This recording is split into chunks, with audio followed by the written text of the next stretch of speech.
All right, so let's dive into something pretty heavy today. Yeah. We're going to be looking at the connection between immigration and terrorism. Okay. It's always a tough topic, Sure is. but especially relevant, I think, now, given that attack in Germany. Right. I mean, that was just horrific what happened in Magdeburg. Absolutely. Driving into a Christmas market, killing at least 5 people, injuring hundreds. Yeah, it's really brought up a lot of debate. It has. And a lot of strong opinions. Yeah, one of the strongest voices has been Viktor Orbán, the Prime Minister of Hungary. Oh, yeah, definitely. He's really placing the blame for this attack on EU immigration policies. Yeah, I mean, it's fascinating how this kind of tragedy feeds into these existing narratives, right? Right. We're going to try to unpack some of that today. Yeah, we're going to do a deep dive into his claims and try to understand the different perspectives on this really sensitive issue. Absolutely. But obviously without taking sides ourselves. Right, we're just here to present the information and let people come to their own conclusions. So Orbán is basically drawing a direct line between this attack and migration. Yeah. He even said, and I quote, "There is no doubt that there is a link."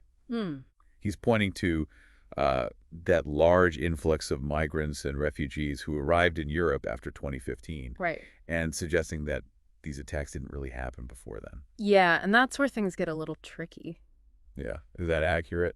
I mean, it's misleading because while Europe definitely saw a huge increase in migration after 2015, Yeah. Europe has a long and complicated history with terrorism. Right. I mean, you think back to the 2004 Madrid train bombings, Yeah. the 2005 London attack. Tragic events. Horrible. And they highlight that terrorism is not new. Yeah. It's not something that just popped up in 2015. Right. Those attacks had a global impact. Yeah. But I guess the question is, do they necessarily invalidate Orbán's argument? It's tough to say. I mean, could he be suggesting that maybe the scale or the frequency of the attacks has increased since 2015? I mean, that's definitely a concern for a lot of people. Yeah. But to really get where he's coming from, I think we have to look at the bigger picture. Yeah. I mean, Orbán is known for his very strong stance against immigration. Right. It's been a core part of his political identity for years. It has. And often puts him at odds with the EU. Yeah, and Hungary, under his leadership, has taken some pretty drastic measures to curb immigration, right? Oh, yeah. I mean, they built those fences topped with razor wire along their borders with Serbia and Croatia. Yep, yeah. I mean, that really got people's attention. It did. It did.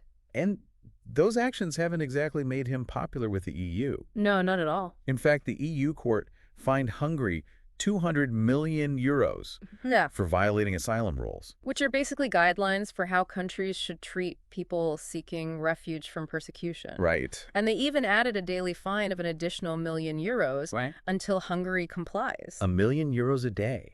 It's a pretty strong message from the EU. It is. They're not messing around. No, but you said that Orbán's been defiant.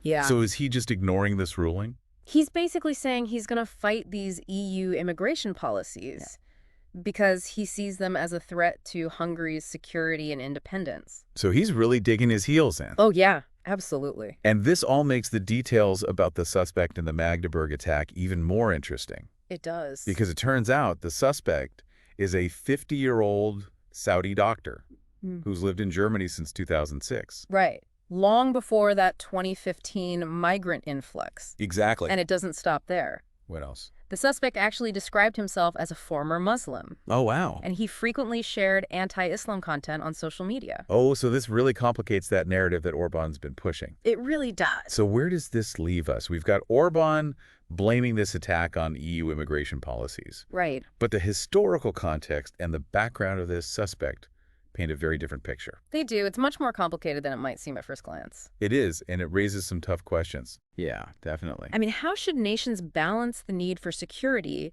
with their humanitarian obligations to people seeking refuge? Right. Should certain groups be prioritized over others? These are really challenging questions. They are, and there are no easy answers. Not at all. But I think we've given you the facts. Laid it all out there. The different perspectives. And shown just how complex this issue really is. Yeah, we've done the overview. Absolutely. Now it's time for you, the listener, to do the real deep dive. Right, think about what this means for you.